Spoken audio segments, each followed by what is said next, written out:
What's up, y'all? This is Zach, And this is Latricia.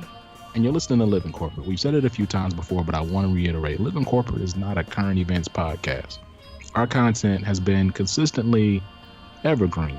However, that isn't a goal to itself, right? Like, we started Living Corporate to have authentic, courageous discussions around topics that explore the perspectives of folks that are often ignored in the workplace. So we're going to break from our typical format and talk about Botham Jean, but at a larger level, Black death at the hands of police, the effect it has on Black observers, particularly those in the workplace, and what companies at large can do and what professionals can do and not do to promote empathy and allyship. Latricia, can you talk about how you felt when you heard the news of Botham Jean? Yeah, it was really tough. It's been a day now, and I'm still processing everything.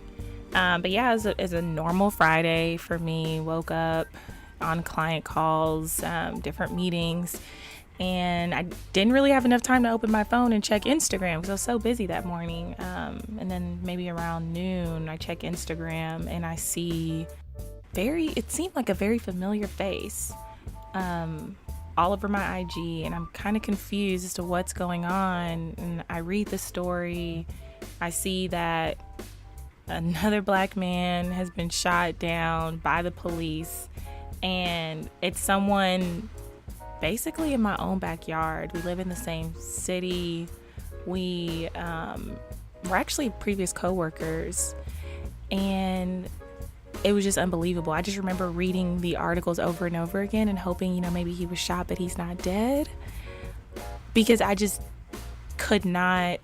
I just couldn't believe it. It was tough, and I wasn't able to focus at work at all. I just shut down, and I know I had like different things that I need to get done for the day, but in that moment I was just like, I can't. Like, I'm sitting here like trying to work, but I'm still on Instagram. I'm still, I have the TV on. I'm watching the news. I have different people reaching out to me, and I just couldn't focus. And so that day I just had to shut down early yesterday. How about you, Zach? How'd you feel when you heard the news? Yeah, so at first I just I saw it because I was in the middle of my work day, so I saw it, and it didn't resonate to me as to what was going on, right? So I was like, okay, what is this? So you're saying he was in his apartment and he opened up the door and he was killed in his own apartment by the police? And it was like, for me, my initial feeling was just complete, I don't want to say shock, but I was shocked. I guess because as many times as we've seen this happen before, this one seemed to be just so, if somehow possible, even more egregious and indefensible than all these other indefensible moments, right? This man was just looking at the story, it's like he was just existing in his home. He opens the door and he was murdered. And for me, then I went from being like just shocked and confused to being like angry because of the way that the story is being shared, which is, so a police officer thought it was their apartment and then shot the person who opened the door because they thought it was an intruder. And it's like, look, I try not to be overly arrogant, but like, don't insult my intelligence. That statement in itself doesn't even make any sense. Like, I'm calling shenanigans on that. That's ridiculous. So then it went from just disbelief, shock, to anger, to then just mournful, right? And all of these deaths are close to home. They could be my brothers, my sisters, my parents, my friends. They could be you. They could be me. And I know we've talked about this on the mental wellness episode, but this one was jarring because our profiles are so similar. Black man, minister, super close to his mom, and he's in consulting. And I had to step away and just allow myself a few tears before I kind of got back to work, because I was working with others. And other people, they heard about the news and it was kind of like, oh, okay. But on my flight back home, I had a window seat, and man, I just put on some music, and I wept. I cried really hard. Latricia, you and I, we exchanged a lot of text messages about this. Do you feel as if you have the emotional liberty to like mourn these things at work? Yeah, it's interesting because we were in two different settings when this happened, right? You were actually physically in the workplace around other people. Every Friday, I work from home, and so like you did on your flight back home, I wept, I cried, and the tears just came out, here and there. And being in my own home, right, I can do that. I have the space. I feel like I'm protected in my own home to do those types of things. But to be honest with you, no. I feel like when I'm in the workplace, I just have to work through it. And it sucks because I don't feel like it's a reason. I don't feel like it's reasonable to other people when I mention things like this and how it affects me mentally. Even yesterday, I contemplated over and over again, like, do I tell a coworker how I'm feeling right now? And if I do that, will they think, will they understand where I'm coming from? Will this be a valid reason to grieve in their mind?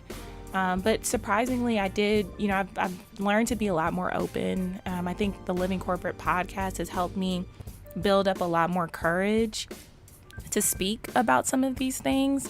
And I did have a conversation with some coworkers on Friday, and I let them know, like, hey, I don't know if you saw this in the news, but it's really bothering me. And, we exchanged a couple of text messages, and they were very understanding. And so I was very fortunate that I'm really close to my coworkers, and they tend to be open-minded people. But it was difficult, right? It's just not natural for me to have those types of conversations with my coworkers.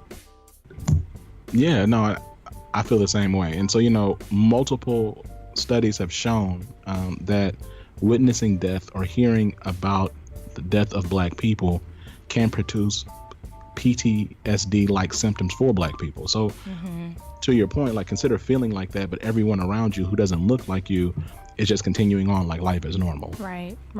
So emotionally, like, you're on an island and you feel stuck. You're confused, you're mad, you may be scared. Right. And you're ignored, right? So it's like, I already feel like this. So then compounded by respectability politics, and to your point around like feeling as if, I won't be seen as reasonable, or I might be seen as out of control or just emotionally unstable, which then could affect my financial well-being. You feel even more isolated. And I guess for me, historically, that's always been the case. Like, so starting from like Trayvon Martin, which I recognize was not a police involved murder of a Black person, but Mike Brown, right? So each one of these situations, there's ever a situation where a Black person was killed on camera by the state. I would have coworkers, never once anyone been like, one, just keep your opinions to yourself. Like, there's always some type of opinion being shared, and it's consistently been, well, we need to know all the facts. Well, it seems as if they had a criminal record, and it seems as if they should have just been complying. And so I'm in the middle of hearing all of this. I am a Black person. I'm hearing my coworkers who I'm going to have to work with, and my job, my livelihood is built upon and dependent upon me working with them. Hear them make these statements. Meanwhile, I'm mourning, right? And so it's just tough. Like, you just feel stuck. Yeah, it is.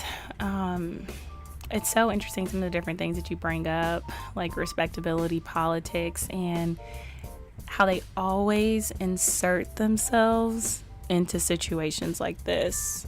And they're often used to completely reject the validity behind some of our concerns around police brutality. And it's even tough for me to say this, but this situation with Botham Jean is very interesting because we know that he worked for PricewaterhouseCoopers. That's literally in almost every single headline in the news. He was extremely intelligent, went to, Harding University, recognized by chancellors, and, obviously very smart. You work at a very competitive firm. And so now it's kind of interesting, right? Like, I feel like a lot more people are kind of engaging in the conversation. Granted, we don't know all the facts, and I've still heard the "we don't know all the facts" commentary. But it's interesting though, Zach. Like, I don't know if this is going to be what wakes people up. And if it is, it's unfortunate that, this is what it takes. More black men dying, more black women dying. But I feel like a lot more people are starting to somewhat engage in this conversation. A lot more people that don't look like us. Yeah, no, and to be clear, right? Like, there are times when I've talked to people, who don't care about black and brown folks dying at the hands of police, and I've told them in confidence. We say it's always professional, but it's very direct. And I'll say, look, recognize that you have coworkers that look like the people that are being killed in the media. So there should be a level of empathy from you, because it could easily be a coworker. And to your point about the fact that you used to work at this company, he was a coworker to thousands of people, to so many people. And regardless of the fact that if he wasn't intelligent, which he was, if he wasn't a minister, and everyone is saying he was a community servant and of course very engaged and loving with his family, if he was none of those things, he was still a human being. But it compounds the fact that he was someone on this earth that was, quote unquote, doing the right thing, simply existing, and now he's gone. And so now people are, hopefully, to your point, paying attention and having these discussions. But it goes beyond just having discussions about it after the fact. It's about being present and empathetic and aware, generally speaking, just like every day. Mm-hmm. And what's going to frustrate me, but I'm sure it's going to be part of the narrative, is, oh, he was one of the good ones. It's like, look, right, all of these people are human beings, and none of these people deserved to die. It's frustrating that people have to, like, stuff has to be brought to your front door before you can empathize. Right.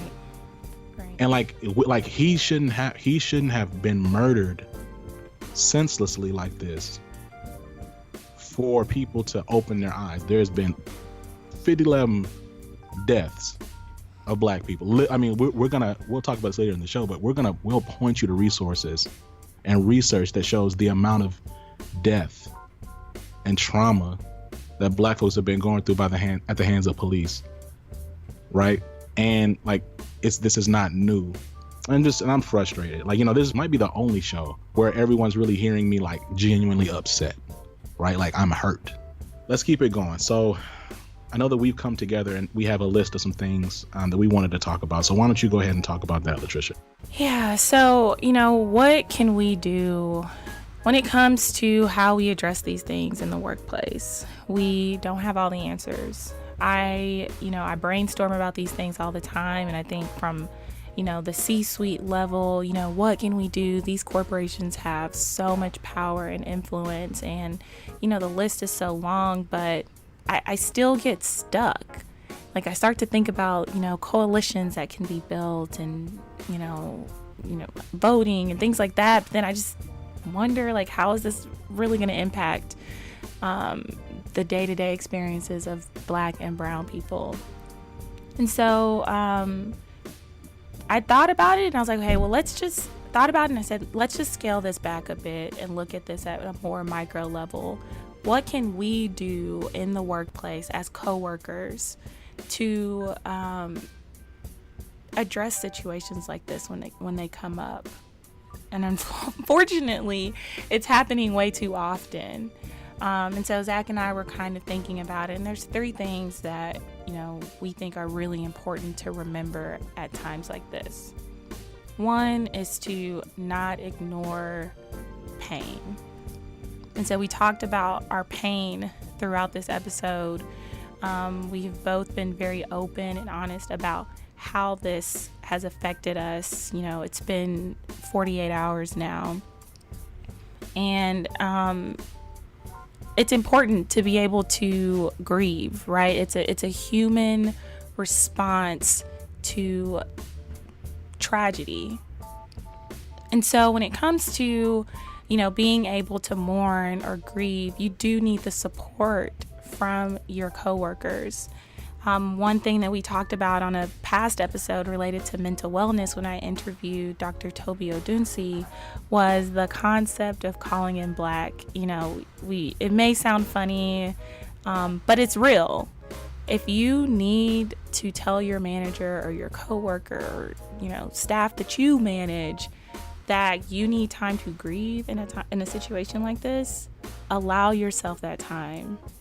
Don't, you know, obviously, you know, if you have things that have to get done, you know, figure out a plan to get it done. Or if you don't have the time to figure out a plan, don't. You know, take the time out for yourself to grieve. And, you know, as a coworker, it's important to be understanding when someone needs that time. So two is empathy. And so, you know, empathy means putting yourselves in that person's shoes. But like, let me just be really frank, right? About like just a practical definition of empathy. When a Black person is dealing with, or you know that you can tell, you ask them or they bring it up, or if you see something in the news of someone dying at the hands of police and they happen to be a Black person, just pause and imagine if that person was white, right? So how would you feel if that person was white? Okay, so then those feelings, just apply them to that situation, and then you have empathy, right? So empathy is regarding someone else's situation as your own. Empathy is imagining and positioning yourself to think about that situation practically affecting you.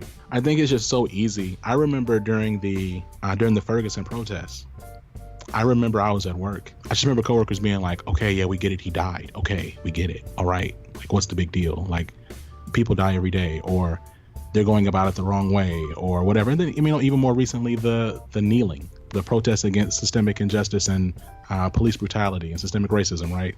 People talking about that's the wrong way to do it. That's a wrong platform. This is disrespectful. I don't understand what they're talking about. The real issue is Black on Black crime and whatever else other talking points you want to have. Like, just imagine that it was a white person going through whatever it is that Black person is going through. Just put a white person, just replace the Black person with a white person. We know that empathy exists. Like, I've seen people practice empathy with others.